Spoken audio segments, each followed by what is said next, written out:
Unscripted Cincy podcast. Today, we are joined by a special guest, none other than the Cory Hammond, helping us welcome in episode 2. Can't wait to get started. And with that, let's get to it. Well, Brent, you got to also introduce your co-host. And I know me and Dale are sometimes confused for each other because we're accurate, white, faster than we look, but still relatively slow quarterbacks. But you still got to say, my co-host, Dale Hathaway, quarterback of the QC Crush. What's up, gentlemen? I was going to let him do his grand intro.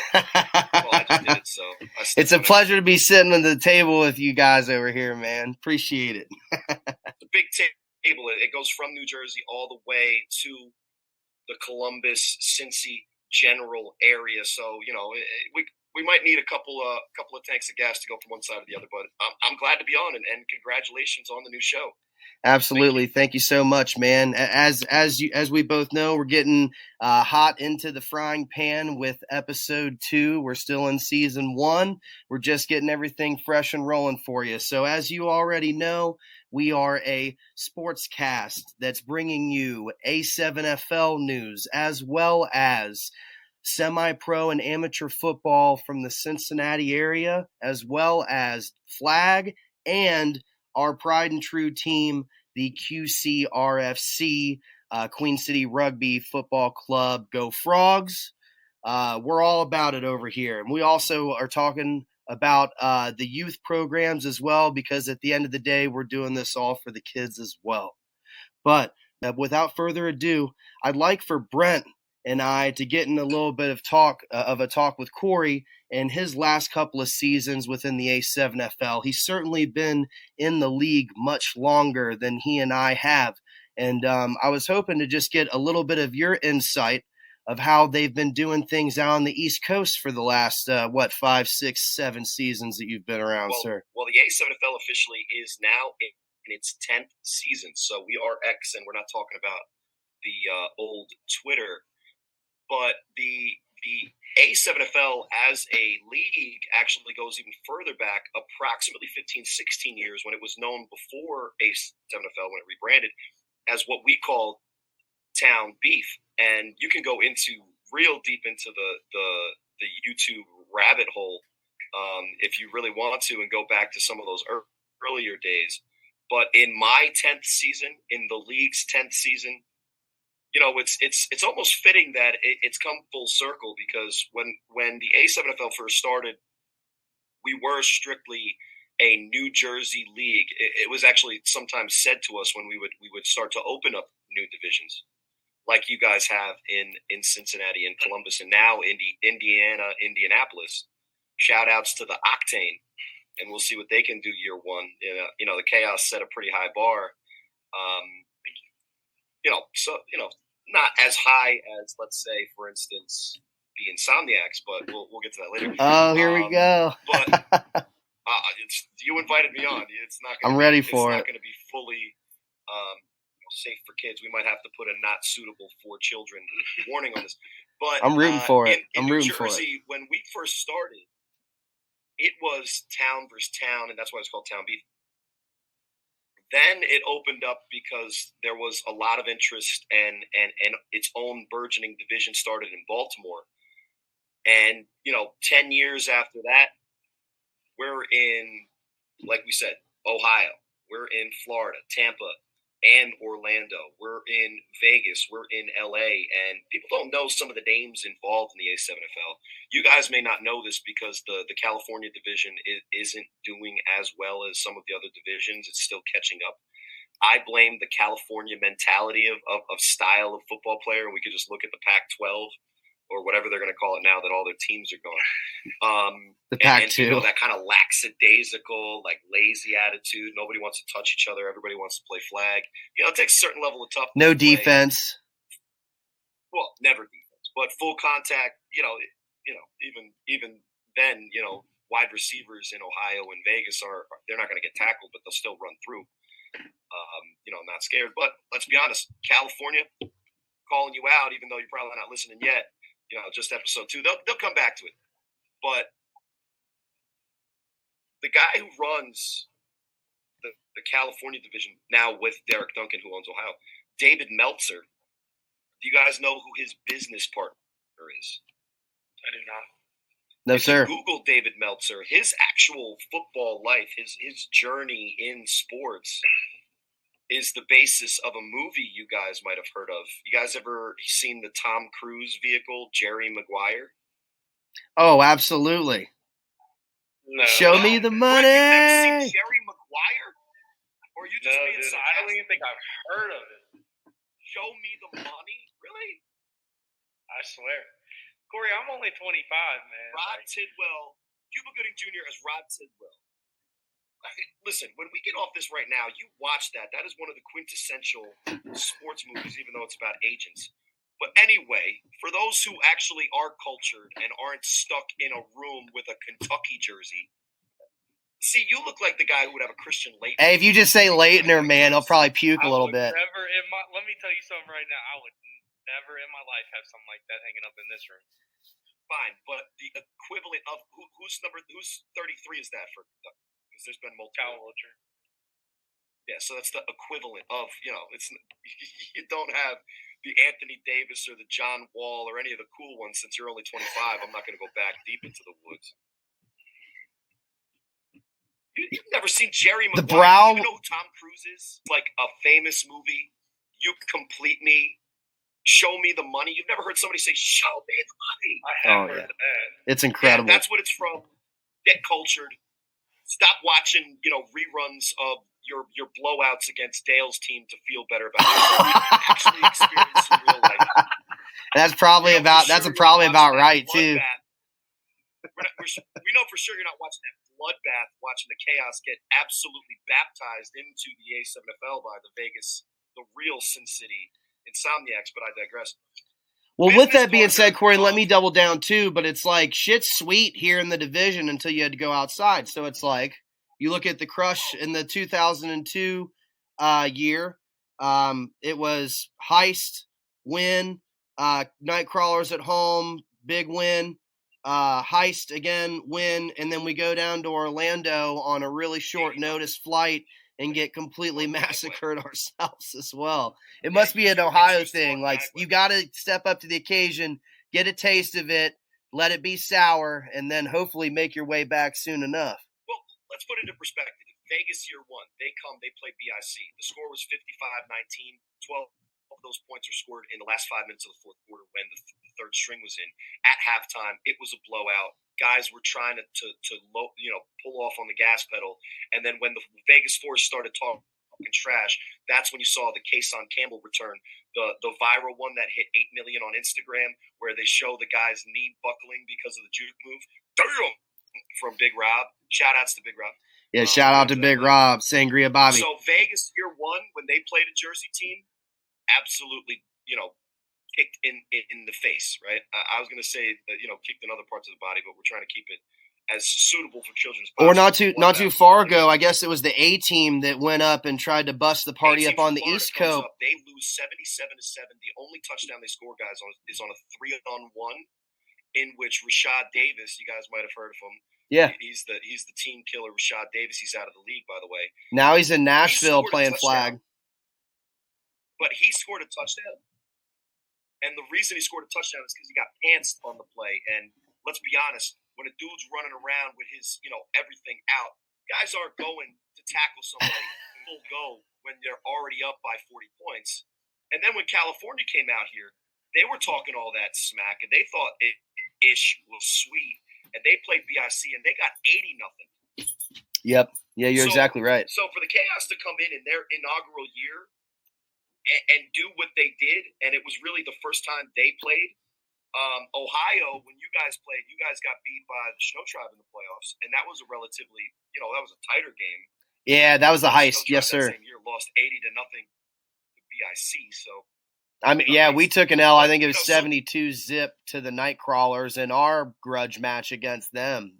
And what's bad is we beat them the first time. Well, that was the emergence of Bagway. You didn't see Bagway the first time. You're 100% right. Yeah. No, that's as a segue I was about to go into, and then which also brings into the point as to where. I'm sorry. Go ahead. But and then you also include Boston into it, right? And then Boston, we barely survived the season, and we can talk about that later. But David Meltzer, Jerry Maguire, to finish that point, his business partner, guys, who's invested into the California division of the ASMFL, is Warren Moon. Have you heard of that, Brent Smothers? Yeah. I have his football card. Heck so yeah. you know who Warren Moon is, right? So you don't know who is. I remember the Oilers. I was still around for that. And then you look at the involvement of Mike Tomlin on his podcast with Ben Roethlisberger talking about the ASMFL. You look at the Snow Tribe; they're run by Deion Dawkins, Pro Bowl left tackle for the Buffalo Bills. And you look at DRC played games in the ASMFL for the Nightcrawlers. And all of the things that are going on, this league for 10 years has been the premier spring destination. It's also, guys, because I heard of Jen Welter, the first ever female football coach in the NFL. Yes. For the Arizona Cardinals. Yeah. She is a member of the A7FL board. And I remember when we made that hire, that was big. Yeah, and then it goes across the board. We have doctors from the Mayo Clinic, which is one of the premier concussion medical centers in the world, the Mayo Clinic. And Dr. DeLuigi was actually on the 3-on-1 podcast talking about why the A7FL, as far as safety and concussions, is the future of football if we want to avoid, whether it's the serious injuries or the CTE type trauma or the fatalities that sometimes occur with padded football, especially when we talk about semi-pro and guys who aren't talented enough to really play football and they just want the highlights. They go head down, torpedo, I'm Iron Man, got a suit of armor. So the A7FL has evolved from town beef into the National League that it is today, to the point where I'm talking to you guys about Unscripted Cincy, which I think is awesome, by the way. And I've rooted for the Chaos in different forms since we talked a lot, Brent. I talked to the guy you fired a little bit more, probably just because I'm an offensive guy. But then Dale's even come on our 3-on-1. So, it's awesome to see the growth, and it's almost a dream come true, because when we first started playing in this league to a man, this was about the love of the game. And now it goes full circle. The end of last season, I'm sitting next to, former Vikings head coach Mike Tice talking about A7FL athletes in a setting where I'm a football expert talking with a head coach of an NFL team about the league that I love. And it's just great to see. And year 10, just check Twitter, check Facebook. There's gonna be some major media stories and news popping up that I think you guys are going to be excited to see, as well as even a guy as old as me with as many years in the league, as excited as I get at 1 a.m. Eastern time after a fall Nevada season wraps up. A7FL is coming. It's gearing up, and no one's as excited as Cory Hammond is. That's for sure. Oh, it's the longest running spring league and the most successful spring league at this point in time, if you ask me. The social media presence, the partnership that we have just made to accommodate our casting services in order to get games to you has just recently changed as well. That link will be listed here at the bottom of the screen as I'm talking about it right now. We have so many different venues for people to be able to watch our product, and not to include any spoilers, but there are combines that are coming up, and Brent and I as well, we're getting requests from different people that are going to be attending these combines if we're going to have players there attending. And I just have to say, if you happen to be a player in this A7FL Cincinnati division, if you happen to play flag in the Fairfield, north is Fairfield area, south as Georgetown, Kentucky area, get yourself into A7FL Cincinnati. Get yourself off of your semi-pro team just for a week or two. See what they have to offer you over at the A7FL.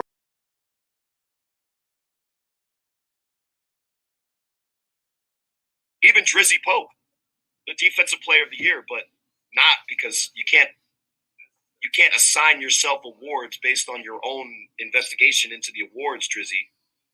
You're a good corner. you got to work on your media in the A7 at least. Bishop Sycamore was great. That worked out on ESPN. But for me, if you guys do go with the Keno, not a bad move. Watch what the U does when they have Kareem Moon at quarterback, right?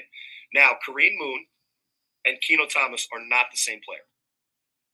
Kareem Moon is probably the Michael Jordan symbol. He's the most clutch, one of the most exciting players to watch. If you've never seen it, check out a7fl.tv or YouTube.com/a7fl and look up Moon when he was winning the game with a walk-off 3-on-1 and then an interception later. I hype it up with a walk-off 3-on-1. And Moon was there before Huff, and then Huff got there, and then Moon for a short amount of time moved over to wide receiver, and they dueled it, and now obviously Huff is with Cincy. And Moon is a lot like Keno. He's not a traditional quarterback. And what he can do is make that first man miss, which puts a bind on the defense, because even if you bring the extra rusher now, all of the wide receivers are covered one-on-one. But if you look at that film and you look at the way that they put together offense, if you can establish a run and you can take advantage of the fact that Keno is going to be more athletic than most of the guys he plays, that's going to work up to a point.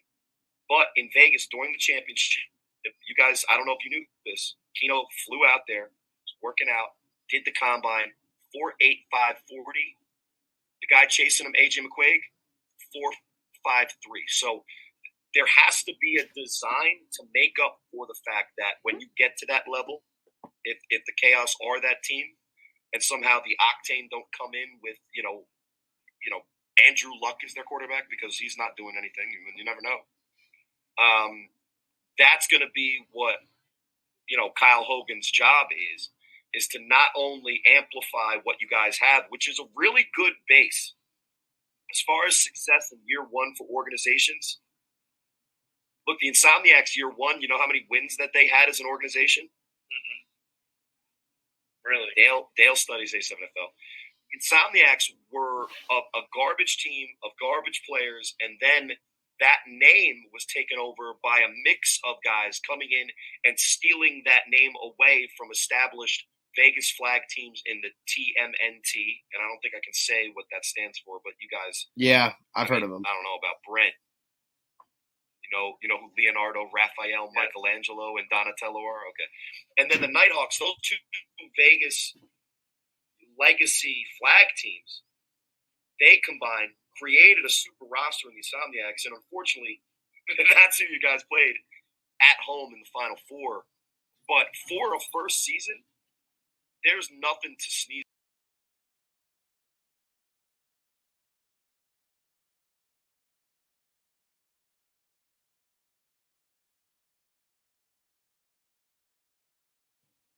And although the Heists aren't the Classic division anymore, we do have a lot of belief that you guys can figure it out.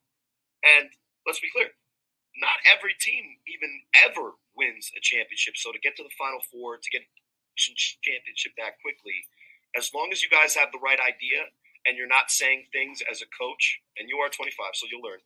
Watch the 3-on-1 episode with your boy Keno Thomas of media training. That's probably a good episode for you, Brent. He said nothing spicy. But to go on Tyler's show and say that you guarantee that you're not losing by 50 again, get there by doing the work, and I know you guys will. Nothing that you say right now, I say right now, Dale says right now, is going to have any effect when it comes to a potential rematch with the real Sin City.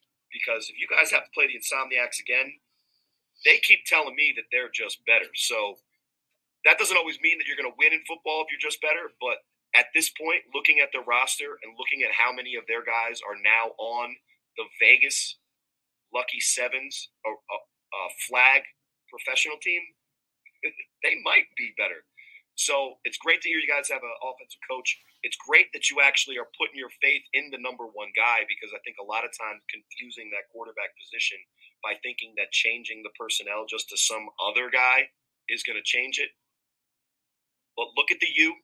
Look at the way that they use Kareem Moon when he plays quarterback, and try to put Keno in a position where the design of the play is going to suit his strengths and hide his weaknesses. Because if you don't want to go too much in on the chaos, because this episode is supposed to be all about Dale. It is? Yeah, just to add on to that, I can say I don't see that in the rundown. It says, let Cory talk 90% of the time. Boston Omega is broadcasting 8 minutes. Well, we're about 40 minutes in. No, I'm just joking. That's awesome. So, just to kind of add into that, I can tell you this, and the reason why I wholeheartedly feel like we won't lose like that again is because the guys on this team that, like, I'll be honest, we needed that game against the Insomniacs. That's good medicine.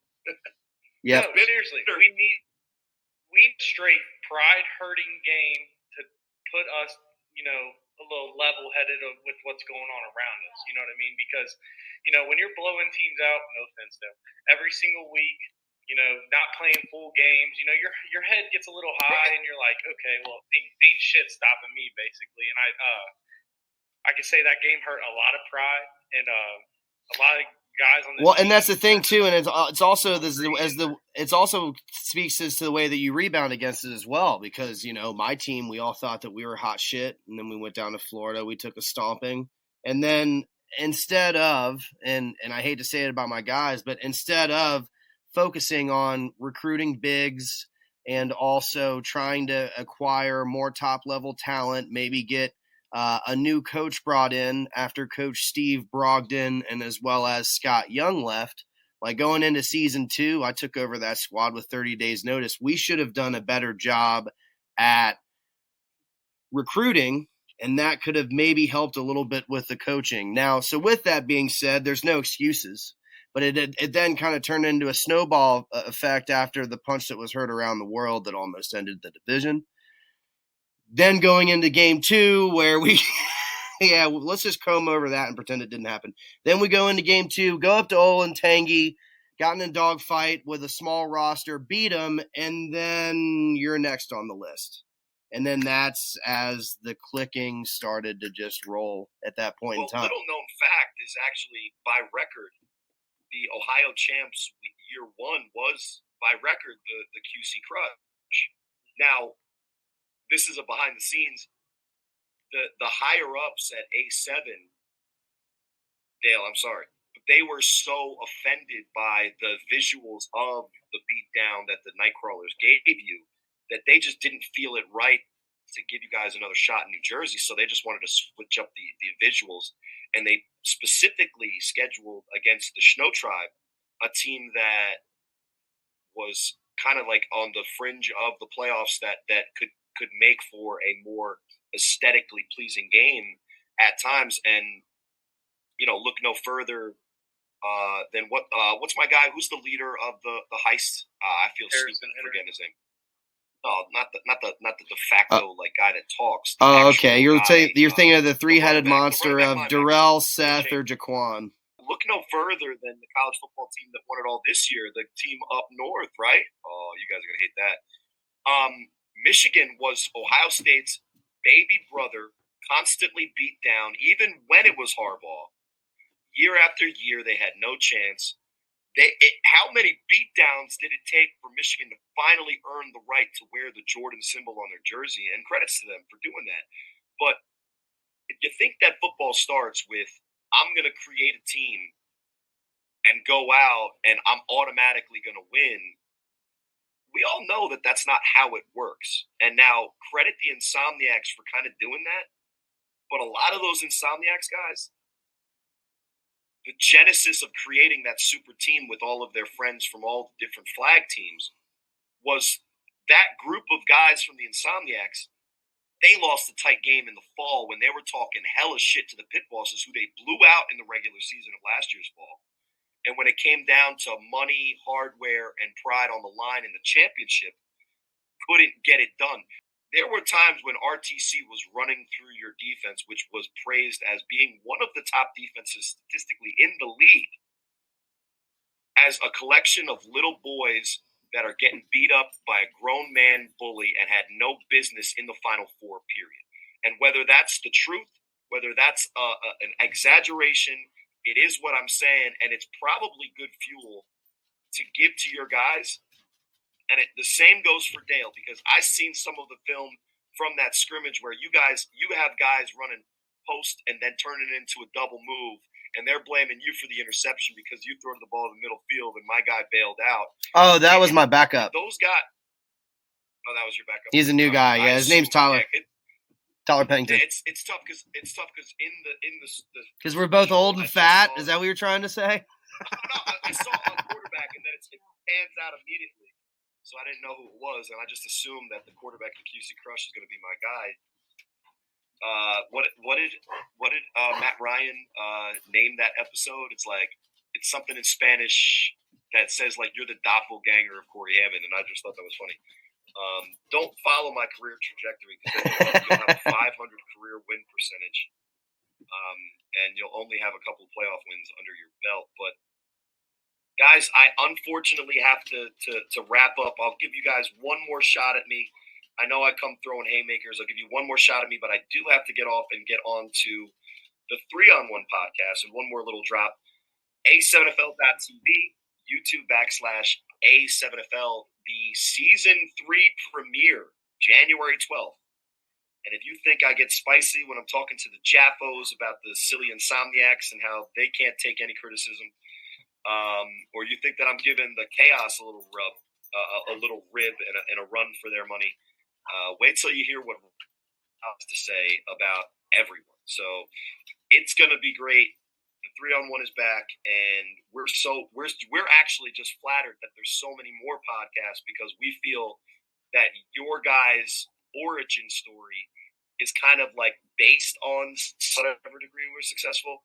So I'll give you guys one more run at me, and then unfortunately I have to get going. So, I'm excited to show you what we got coming into year 2. Yeah, I can't wait for 2 things. A, seeing you guys against the Heist in whatever itineration, because I think that sneaky subplot, that Ohio championship game, a lot better than we all expected it to be.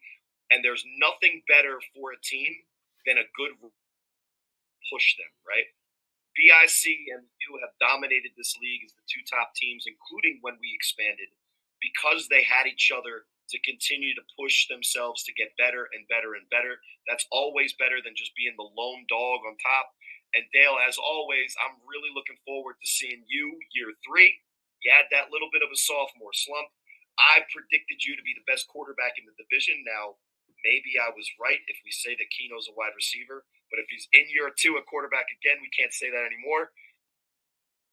But the other thing that I'm really looking forward to, guys, and this will be my parting shot, I can't wait to hear what the Chaos players have to say about the initial A7FL top 10 and where the Chaos line up, if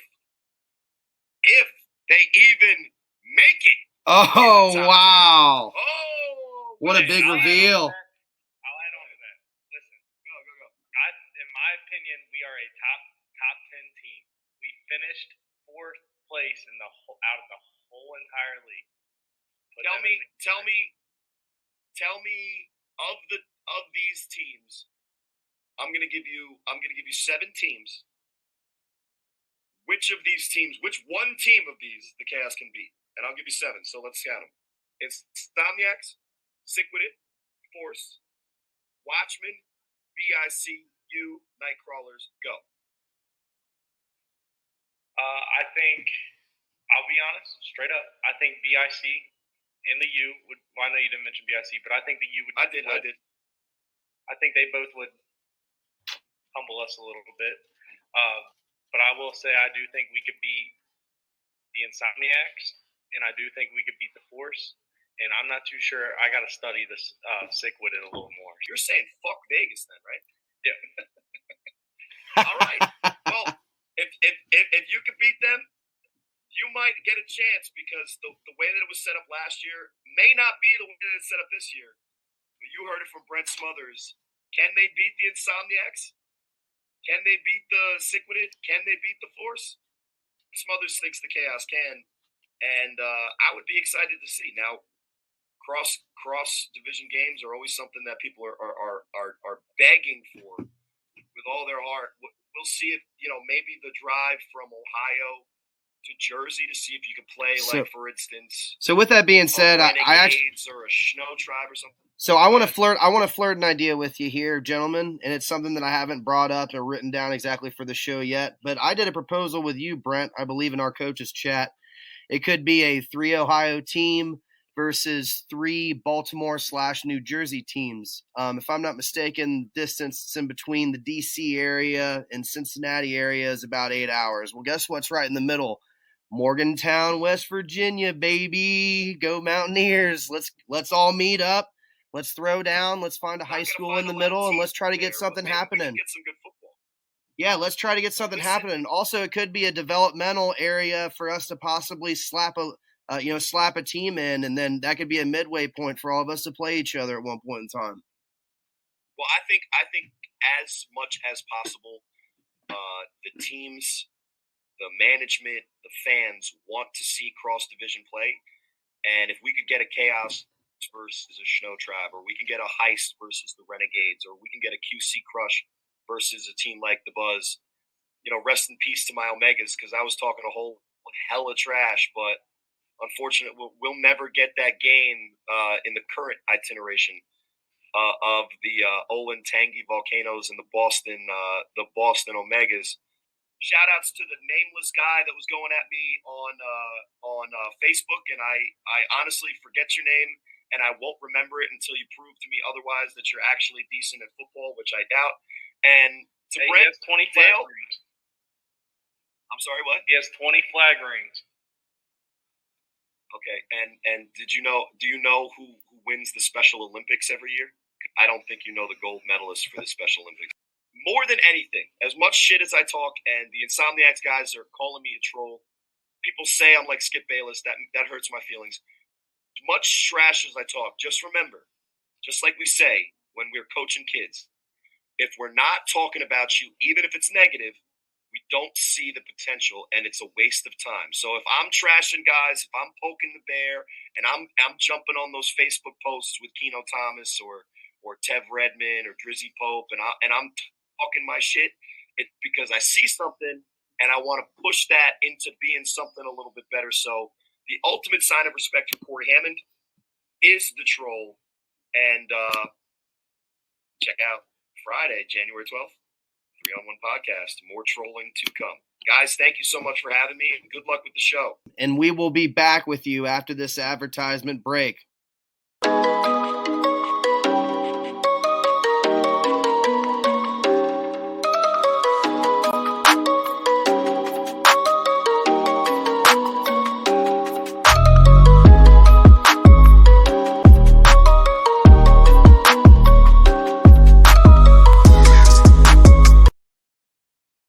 Hey, welcome back, everybody, to the Unscripted Cincy podcast. My name's Dale Hathaway, and my co-host, as always, is Brent Smothers.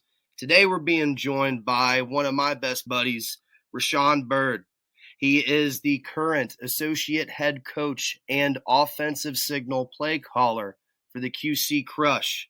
Known this guy for a couple years. He's a very good dude, one of my close friends. Rashawn Byrd, how you doing, brother? Pretty good. Thanks for having me. Yeah, absolutely, man. Thank you so much for coming on and being a part of the show. We really appreciate you and your time. If you don't mind, could you please tell me a little bit about your playing career in a quick summary, and also a little bit of your last season with the A7s as well? I've been playing this game of football since I was 4 years old, so I know this game like the back of my hand. Played semi-pro for 10 years. I'm going into year 10. Played offensive line, defensive line for the last 10 years. But a lot of y'all that know me know I dropped a whole bunch of weight. Yeah, man, that's a huge success story. If you don't mind me asking, how much did you shed off? It's 150 pounds. Awesome work, brother. That's huge, So man. I'm sitting here at 170 pounds now. I'm I might getting ready need to to take go a couple into tips from you, Bob. ready to go into it. I mean, I'm not even gonna lie. It's just about diet.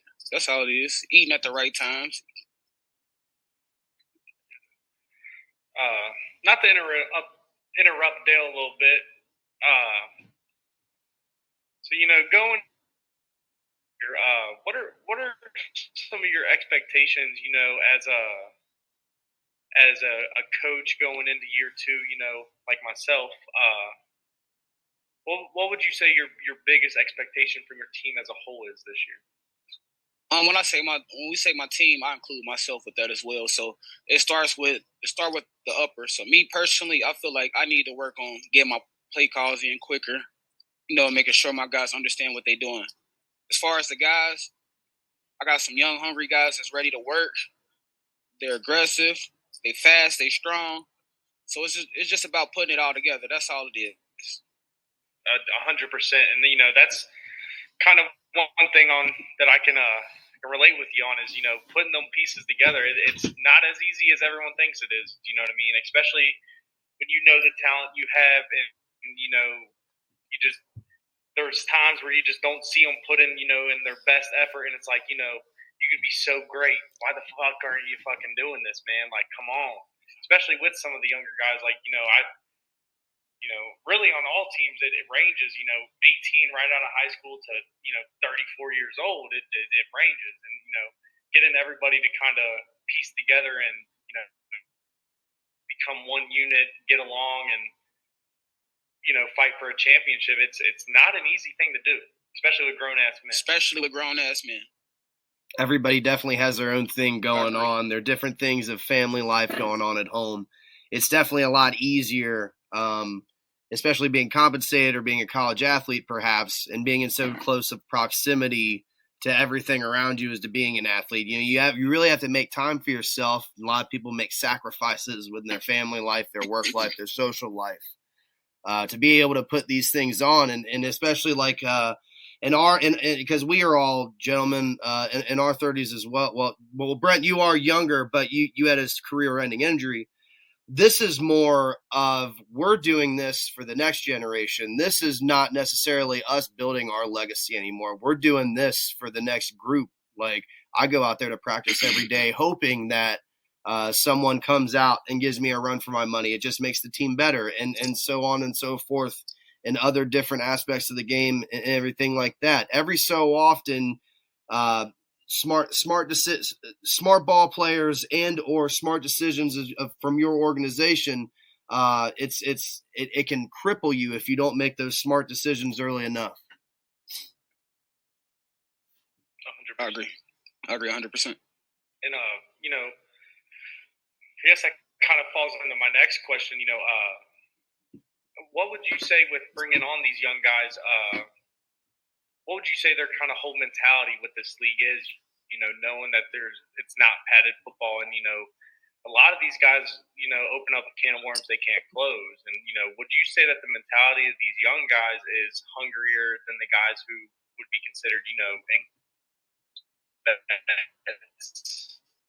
of the A7FL going into like their third year? And in our organization, I would say yeah and no, only because my vets that I have on the team are training them to be that way.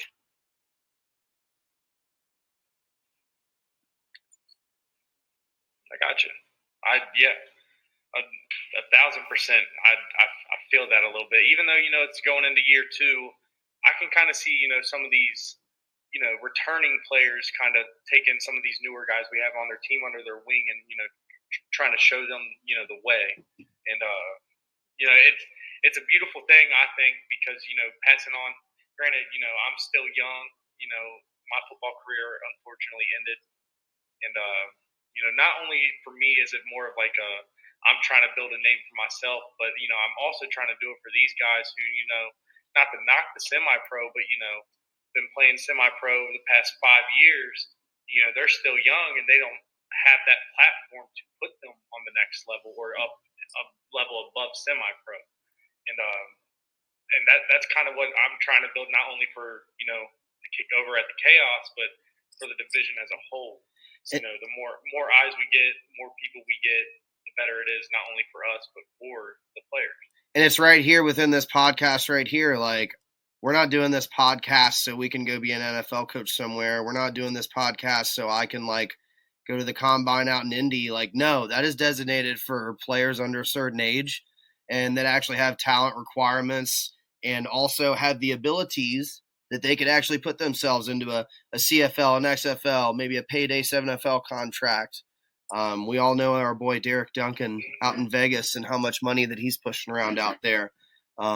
Like, there's no reason as to why we can't treat this instead of like as to where like proper leagues getting together and then intermixing players and stuff like that. Like, this can be more of a situation like European soccer, where you get players on loan from this team, players on loan from that team, or this guy comes in from overseas. Like, the more and more eyes that become on this A7FL Cincinnati division, the A7FL National as a whole, and as we did our TV deal today, all that information is listed below me right now. You're going to be able to see this better than all these other leagues that all these other guys play for and all these little YouTube videos that people are taking with their cameras and shit. It ain't it. The social media presence, the graphic media association they're able to do at the bottom of the screen, it's matched to none. No other spring league does it like that except for the UFL. So kind of getting into the meat and bones of this whole thing, Byrd, let's talk this Saturday scrimmage. What would you say for your team is the biggest takeaway?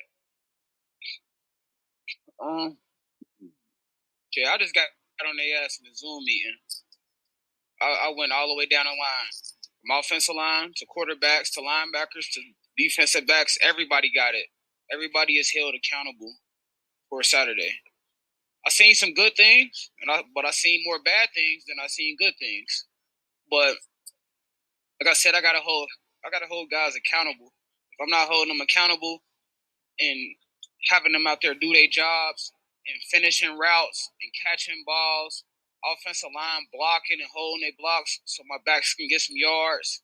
If I'm not doing my job at holding them accountable, Saturday, it can be ugly every game. So my job as a coach is I'm doing my part. I'm doing extra Zooms, going over defense, offense. I'm taking time with players and just breaking down film. I'm going all the way. And having that presence with you on the team this year is already starting to constitute a formula for success. Like, just because there was a couple of I'm missing the word, like dumpster time, like touchdown or two at the end or whatever. And that's not talking shit, but I'm just saying, like, that was a very good test and a very good measuring stick to how we measure up to the best talent in the area. Because you got to think, it's some of the best talent off the 82 Chargers, some of the best talent off the Cincinnati Bucks, Cincinnati Dukes. I saw a Columbus Marauders jersey on the other day. But with all of that being said, the things that you're instilling into our young talent, Coach Byrd, the mentality that you're trying to push, you being a vet in not only 11's ball, but now being a vet in 7's ball, you're going to be able to push this team to a different level this season compared to as we were just catching our bearings, getting everything rolling last season. So thank you for your time and what you're doing for our youth, brother. Also, last year was my first time doing anything as far as 7's ball, so that was a learning experience for me. So going into this year, I know way more. I'm understanding the rules, alignment, all different types of things. So it's making me stronger as a coach, which is making my players stronger. And I was talking to Dale a little bit off the air, and I was telling him, the momentum and everything going in just in that scrimmage alone from the Crush was levels above what it was last year. And I was telling him it was kind of like, and this isn't a knock toward you guys, it was kind of like you were walking in like a dog with their tail tucked in their leg, like, oh God, here we go. You know what I mean? And as we see football plays behind you on your whiteboard, you can really tell that you guys are going on the right path to success to lead into a, strong, dominant team. And I can just tell you from an opposing coach standpoint, it really showed Saturday. And, before we even started scrimmaging, I could tell, you guys were getting in the right mindset of, okay, we're going to go out here. We're going to, we're going to do this shit. And, I think as a division in a whole, I think that's beautiful, especially, you guys obviously going in a, as Dale called it earlier, a sophomore drought. I think this year is definitely a year where you guys bounce back as being, one of the top dogs of the Cincinnati division. Agree 100%. What they say in Colorado, we coming. Got my luggage. It's Louis. No, yeah, I really what you guys are doing over there, man. That goes for you, Byrd, you, Dale. Like, I said it, I touched up on it a little bit Saturday. As a division, we're only as strong as our weakest link. And I think, if we can get them links tightened, polished up a little bit, man, I'm telling you, this Cincinnati division in a whole will be one of the better divisions of this A7. No, I agree for sure. We just got to put it all together. Mm-hmm. And, and I really do think last year, with the basket that you were dealt, I think you did a phenomenal job at, trying to battle through adversity, trying to keep the guys afloat. And, I was telling Dale, not to go back to it a little bit off air on our last podcast, if you guys just had your guys locked the fuck in and stop with that, my team's guilty of it too, but stop with that whole me mentality, ain't shit stopping you. See, that's the thing. See, talking about last year, coming into this year, I told them guys as soon as I came into coaching, I said that shit from last year stays in last year. We bringing a new narrative, bringing a new intensity, and that's all I've been trying to do. Just change the narrative, change the vibe, make football fun again. I can't tell you how many. Like, everybody knows my team is basically a semi-pro football team. Everybody knows that. I play with all those dudes. One of the main things that they said, last year when they first hit the field was, wow, this shit's so much better than pro. If everybody can kind of get that mentality rolling in, this A7FL shit's going to be cake. Because you got to think that there is myself as a coach too. That was my first year. My bad, Dan. Oh, I'm sorry. No, because even with that being said, it's like there's a whole honey hole of talent that we really haven't even tapped into, which I'm imagining that like our buddy Skylar is probably all over it at this point in time. But there's a couple of semi-pros in Southeast Indiana, Western Kentucky, like the Kentuckiana Cursed, the Southeast Indiana Tornadoes or whatever. Like there's a bunch of different guys over there. Like those guys could make their way into our league just as quick as the Chaos did in 2 weeks' time in last season. So at any point in time, there could be a new kid on the block. It's just all a matter of, like we were saying earlier, even with Cory on the show, having a good system, super important. And then obviously, which was the secondary fact, is obviously having amazing talent. But they got to go hand in hand. You can't just have one without the other. And you guys seen that against our game in the Insomniacs. Talent can only take you as far as the coach is able to let it take. And if that doesn't make sense, I will repeat it. But you're only as good as your coach. You know what I mean? So, last year I can't even tell you that look, my first year coaching ever. And, I was obviously learning a lot from these guys, more than they were learning from me. And I can't even tell you it wasn't just me on the defense. It was a lot of it was talent. But, they knew that when I called plays that they would run that play and then they would audible on the field. And that's just one thing, we were missing was the offensive scheme of the ball. Like I said, talent only takes you so far. Yeah. Oh no, absolutely. Like you can go out there and you could try and field general it from the quarterback position, but whether this person calls themselves a head coach, an offensive coordinator, or however it is that they are designated on the team, there has to be another set of eyes. There has to be a way for that person that's on the field to understand things that aren't seen. You can run different scheme and play sets, but if you're just picking a play, it's not going to work. No. You got to have plays ran in succession, plays that set up other plays. I mean, it's what it's all about at this point in the game. You can't just draw a line in the fucking sand like it's fucking flag, No. And that's, one of the kind of things I'm looking forward to from the Crush this year is, obviously you guys brought in another quarterback, and I'm kind of excited to see how, you guys pan out, because that's two different styles of quarterback play right there. And, I think that's going to give you guys kind of that jump, from being the team you were last year to this year. And that's not even a knock on you, Dale. I'm not knocking you at all. What I'm saying is, we're talking about my former roommate and one of my best friends of all time, Tyler Pennington, former quarterback at Ross High School, broke his collarbone, played his senior year at Hamilton. But I think he played defensive end his senior year. He also played at a small JUCO college in Cincinnati. He's going to correct me, and I know I fucked it up. I think it's Miami Valley Christian Technical School or something located in Springdale. Played for them as well. So he definitely has some football talent. With him, he hasn't thrown a ball in quite some time. He's been pitching in the CABA. Is that correct, Byrd? Yeah, because I play in that league. I play first base in that league. Yes, sir. The Cincinnati Adult Baseball League. He still hums. I'm pretty sure he throws mid-80s still, and he's pretty nasty on the bump.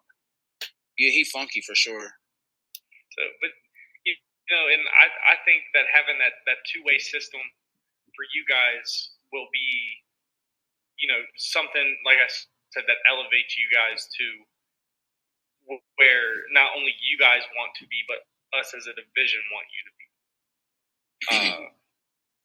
And, I think you guys have two really talented quarterbacks that know what they're doing and know how to get the job done. And I think that's something that is going to separate you guys from everybody else. And it's backed up by a bunch of young guns at the wide receiver and skilled slot and running back positions with an influx of talent in that regard this season as well.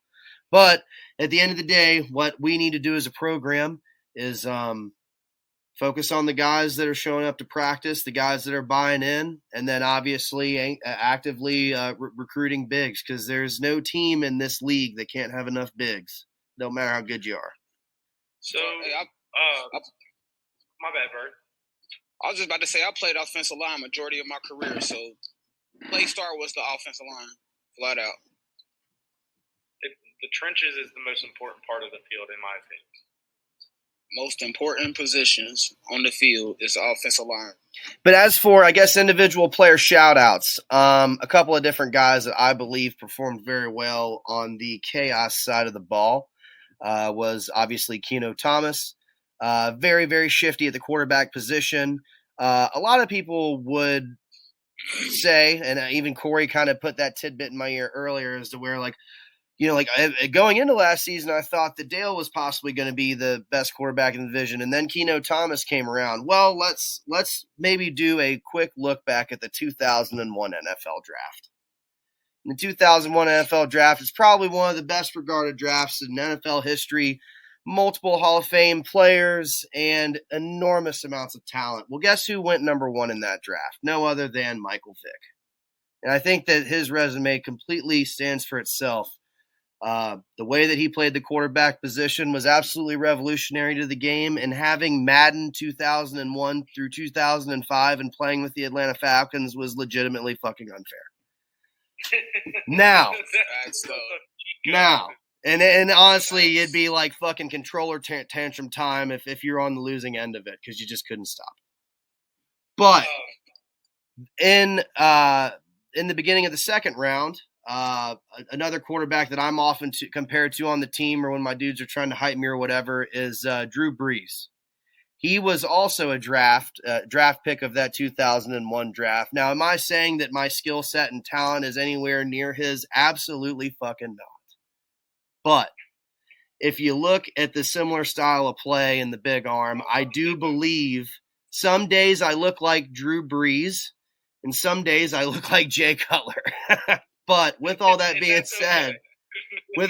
said, hopefully we've got other guys in the stables that are going to be ready to take over when the time is needed. And Tyler Pennington, we also have Justice Hicks. We also have our quick skill set guy, Keshawn Mitchell. I also shout out to you, brother. He was the individual who got the interception at the end on our defensive side of the ball at the very end of that scrimmage.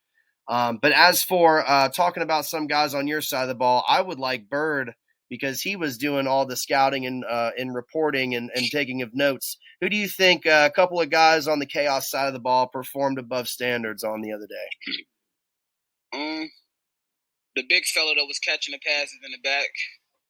I don't know his name. Vaughn. The He guy was nice. that I yelled at because we got in a scuff at the goal line. Yeah. I like him. Which we're cool though. We're cool. I'm not gonna say Keno because everybody know that's my guy, so that'd be biased. Yeah. But the guy with the red do-rag on, he was pretty nice to play receiver, quick. Yeah, nice releases. I liked him.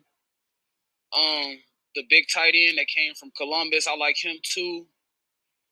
I mean, it's quite. I could go on for real. Yeah, see, he was a solid player. He was the guy that had the Marauders jersey on. What's his name? Are you talking about the dude with the red jersey on? Like white and red?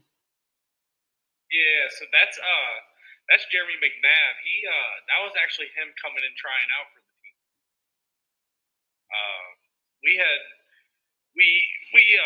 obviously signed him just purely off of skill and film and build, yeah. But I will say, enough about this chaos talk. Let's get to the real beef of this Saturday scrimmage. Let's get to the real talk of this Saturday scrimmage. Columbus Explorers. Yeah, where was they at? Yeah, what the fuck happened to them? Where the fuck were you? We hosted some beautiful facilities for you over at the Wyoming Recreation Center. We had the complete field to ourselves. You actually did have a guy in John Rockford who also, he had a pretty good game too. He came all the way down from Columbus. We asked him, hey, were the roads bad? He said, nah. And then started continuing with his stretching like it wasn't even a fucking question. So what happened? Let me quote Eminem. I didn't see you. I stood out in the blistering cold for 4 hours and you just said no. End quote of Eminem.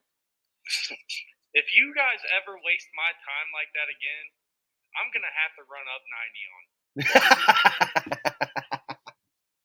Hey, if you scared, go to church. Man. Yeah, I can't believe that they were the ones that fueled the fire for the for all the squads to get together, and then they were the ones to not be here, and we even hosted. Man, it's like, how are you going to talk all that shit to me and then just not show up? That's insane. Ducking smoke. Yeah, that's ducking smoke. Yeah, I agree. Like, the whole reason I even agreed to scrimmage them was to humble them the fuck up. Just that right there? Just for them not to show up. And have they responded to any of your phone calls as the Chaos organization formally reached out to the Explorers, sir? Have you had any word back from them? The Chaos organization has reached out to the Explorers, and we asked them what the hell happened. And they said the roads were way too bad, man, we weren't going to drive. And he sent me a video. They were wet, Dale. They were fucking wet. Yeah. Wow. And all I sent back was, that sounds like bitch excuses. And that's shout out to John Rockford for making that drive. Shout out to John Rockford. I appreciate you, brother. Yeah, we all appreciate you, brother.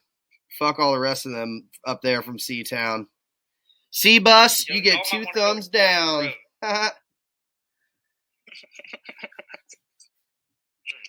Well, hey, I guess, but with all that being said, it's all it's all better for the division. It's better for our organizations when we all get together. We scrimmage each other. We obviously commit to it. We all have a good showing, and Byrd and I, we obviously want to thank you for having your team out, and we'll do it all again in February, right?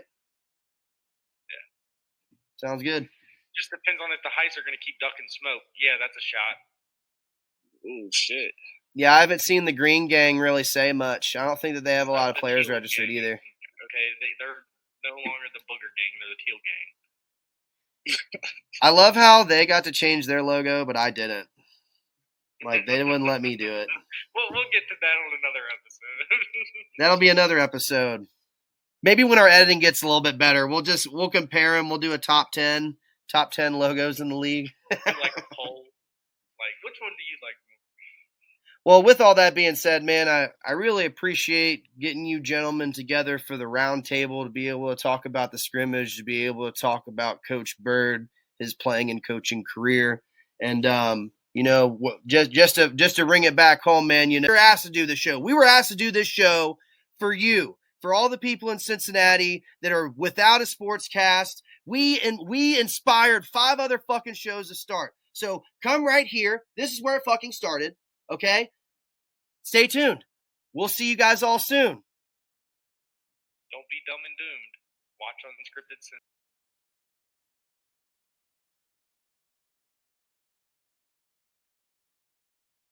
Great. It's good to see you, man. Good to see you here on the Zoom, chatting here on an afternoon with me for the upcoming pilot episode of Unscripted Cincy, man. You excited?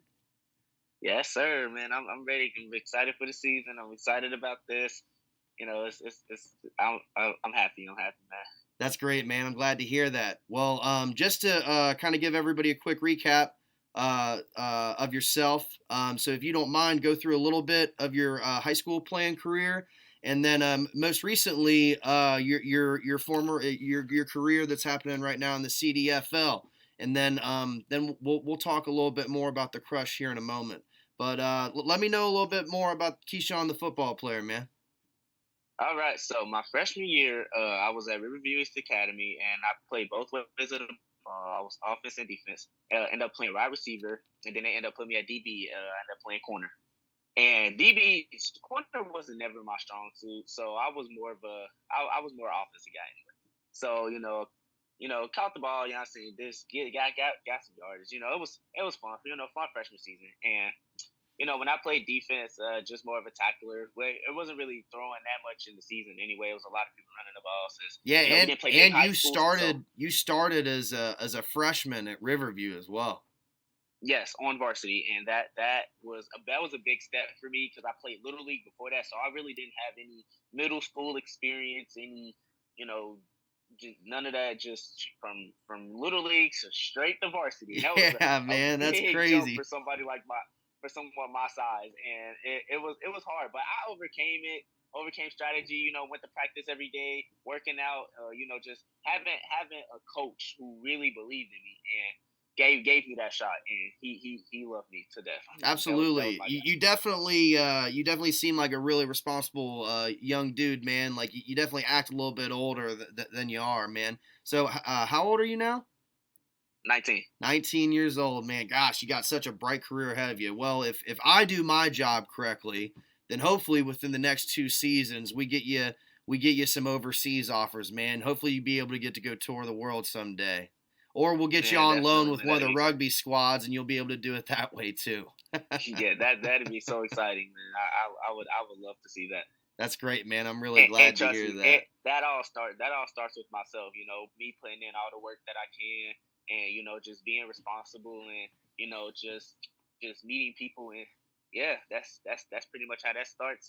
And it shows, man, because it all starts with the work. And it shows too because you've been to every single mandatory workout, optional workout, even just some extra stuff with Lavelle and I in the off season. You've been to every single one, man. I commend you for that, and Justice and a couple of the other guys as well. But man, it's been real exciting to see the way that you've really taken to the game, and you've also been out with the Queen City Frogs as well, haven't you? Yeah, man. Playing rugby my first time, man. It was fun. It was so fun. A lot of running. It was so fun. It was, I got the ball a lot. I was running up and down the field, pitching the ball back. It's a game I've never played, and I turned out to be really good at it. It really is, that man. was another exciting thing. It's the old world game, man. That was the game before football was even a thing. But it's funny because you'd see that a lot of the rules are very similar in the gameplay, at least. Very similar and very different at the same time, as you notice, yeah. But I guess a little bit more. Let's get a little bit into your CDFL play, brother. So what you're with Up the Sco last year? You guys were the Blood Squad, huh? Yep, the all red, man, all red. Heck yeah! And we had a really good season. We played hard, we played good, we fought to the end, and so how that all started was playing with people I went to school with who also play football. So with them also playing football, we had enough guys that loved the game of football. We found this, and we all decided, okay, since we all went to UC for fun, and a bunch of us just went to UC for fun, rec, 707, blah, blah, blah, blah. We end up finding this league, and we decided, okay, we should create our own team. And that's exactly what we did. That's great. Yeah, because with Up the Sco, it's all West Carrollton guys. And then with Up the Sco, some of those guys are even coming over as well. So, I mean, not to even make it sound funny, but, the QC Crush, it sounds like it's a bunch of Fairfield and West Carrollton dudes just ready to go bang. Yeah, so it was just a lot of, we got familiar with them, and they saw our potential, so they decided, let's go over with them. And, we also met some other guys who love to play football who hasn't found the league. So, we got them involved, and, it was just fun all around. I had a really good time. That's great, man. I'm glad to hear that. And you guys were you guys made to the semifinals, which is amazing. Yes. Is the exact same distance that I made it in the super draft of the CDFL, which I played with you in that. Well, not against you in that. What was that, in the summer session or the late summer session? I gotta be honest with you. The CDFL, they say it's a development league, but I gotta be honest with you. There is some serious talent over there.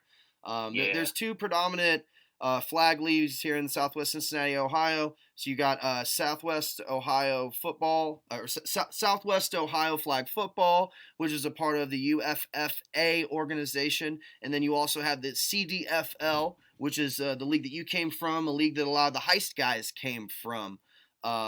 Which is located down at UC, and it's played every Sunday down at Nippert Stadium. So if there's anybody out there in the Cincinnati area that is interested in getting into a league, you're also going to get a great facility to play at. Please get in contact with Scheme. He runs that league. He will at least be able to point you in the right direction of some of the coaches and some of the administrators. And maybe you'll even be lucky enough to get on Up the Sco with my boy Key over here. Yeah, man, definitely. We love to have you. We love to have you. But as for one of the last things we want to get into, and it's also, which is one of the most important ones, because a lot of our sponsors are A7FL affiliated. We want to talk to you about the A7FL in particular. So for this last part of the interview, I want to hear from you what the things that you expect out of the league this year, competition wise, playing some of the best semi-pro guys in the Ohio, Kentucky, Indiana region. And then also, I want you to let me know of your play, how far you're wanting to take your playing career. Like, for instance, are you wanting to get onto the worldwide circuit? Are you interested in building yourself as a name brand here in the A7FL, and then maybe jump into a supplemental league like the CFL, the XFL? So what are your playing plans for your career up and coming, man? What do you have to say? So, it all starts here. So if I found this league, start. That's a start. That's a start from a career that I will never probably end, and that I can never probably end. And that all started with you. You told me about this. You gave me the info, and I'm like, I am so down to play this. Let's do it. I've seen your game. I knew that you would be an immediate factor in this division, even being alongside, like I said, some of the best 11-on-11s, padded guys. I knew for a fact that you'd be able to come out and bang with the best of them. That's even why I brought you out to the rugby, because I knew that you could hang with them too. Yeah, it was definitely rugby was a good time. I had so much fun with the rugby, playing with a lot of older guys. And the thing about me playing in this league, it's new to me. I've never played tackle 7-on-7. 7-on-7 is mostly flag, tag. So it's going to kind of be like me going back to 11-on-11 back when I was in high school, and then 7-on-7. I'm still playing. So me still playing is that's just life to me. That's great. I'm happy that I found this league. I'm happy that I found the CDFL. I'm happy that I still get to play outside of high school. I wish that I had half the ambition that you got right now. I mean, when I was your age, I was partying, running amok, having fun. And maybe that's why I'm in this league in my 30s now that I've finally settled down. Yeah, my thing about me is I've always been in the house. I don't really go outside. So when I did go outside and I found leagues around, I'm like, yo, like let's go join this. Let's go have fun. And I'm glad I got some people to come. And it was all it was all thanks to the people who was with me, who has found these things with me, and we all just created a team, and I still get to play some football, man. That's the most exciting thing about it. Yeah, yes, sir. Well, I do hate to get into the summary of this interview, but one of the things I want to ask you is to the guys on the heist, to the guys on the chaos. Like you're a young buck, but you got a lot to say. Give me a couple of words. What do you have to say to these dudes?